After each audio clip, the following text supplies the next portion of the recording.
Sampurasun, Om Swastiastu, Namo Buddhaya, dan salam kebajikan. Selamat pagi semuanya, teman-teman mahasiswa semester akhir dan fresh graduate yang sangat saya banggakan. Sebelum kita mulai, yuk mari kita SDking sebentar. Angkat tangan yang ngerasa 24 jam sehari itu seperti 12 jam. Wow, banyak ya. Paginya ngampus, siangnya magang, sorenya side job, malamnya bikin konten di LinkedIn biar tetap produktif. Tidur jam 2 pagi, bangun jam 6, udah saya duluan, lihat to do list.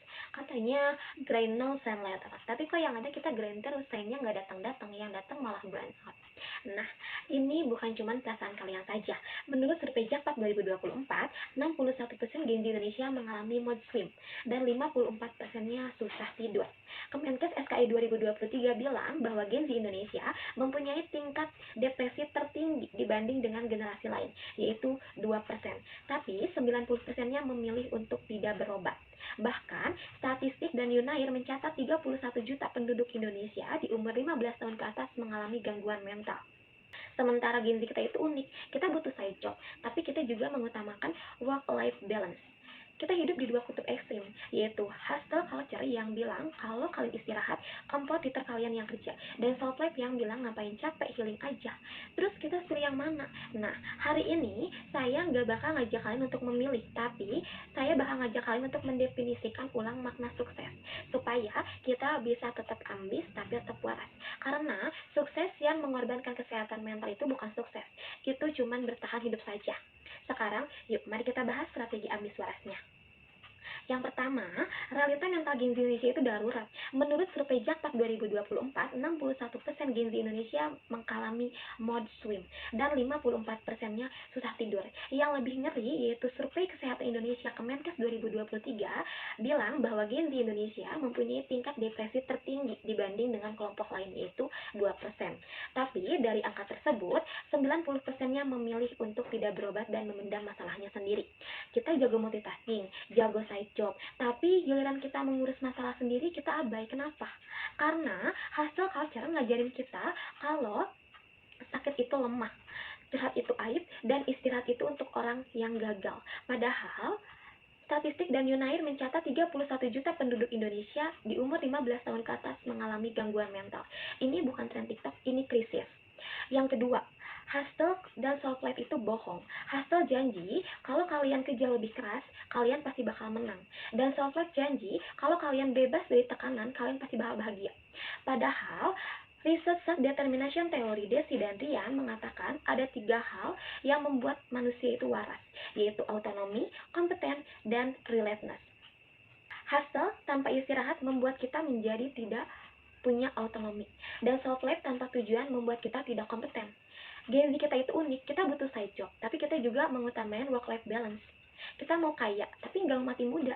Jadi, solusinya bukan pilih salah satu, tapi ambis waras.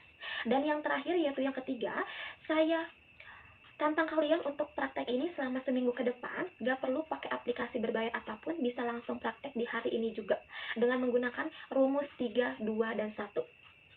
Yang pertama, 3 jam fokus total. Pilih waktu 3 jam kalian untuk fokus untuk deep work. Ya, matiin semua notifikasi yang membuat kalian terdistract. Ya, ini hasil kamu. Kasih dirimu sense of competence. Setelah 3 jam, stop. Kamu udah menang hari ini. Yang kedua, 2 jam prioritas utama. Nggak semua hal harus dibuat konten. Pilih 2 hal yang membuat kalian senang dan tidak menghasilkan uang, seperti nonton film, dengerin musik, atau main sama kucing. Ini soft life kamu, kasih dirimu sense of autonomy. Dan yang terakhir yaitu 1 jam me time tanpa rasa bersalah. Kadang kita suka merasa bersalah walau 30 menit kita me time. Padahal me time itu salah satu hal yang paling penting untuk kesehatan mental kita. Kalian bisa menggunakan 1 jam itu dengan melakukan kegiatan yang positif, seperti jalan sore, atau kalian juga bisa curhat bareng sama sahabat kalian. Data UNICEF menunjukkan 3 aktivitas ini dapat membuat mental health menjadi lebih baik. Ingat, istirahat adalah senjata, bukan musuh. Teman-teman, sukses itu bukan sprint sampai muntah, tapi sukses itu adalah maraton sambil dinikmatin. Hustle culture ngajarin kita untuk lari. Self life ngajarin kita untuk berhenti di pos. Sedangkan ambis waras ngajarin kita kapan harus lari, kapan harus berhenti. Mulai hari ini, stop dan berhenti urus dirimu dengan job title temanmu. Stop untuk lihat progres dirimu dengan highlight Instagram orang lain.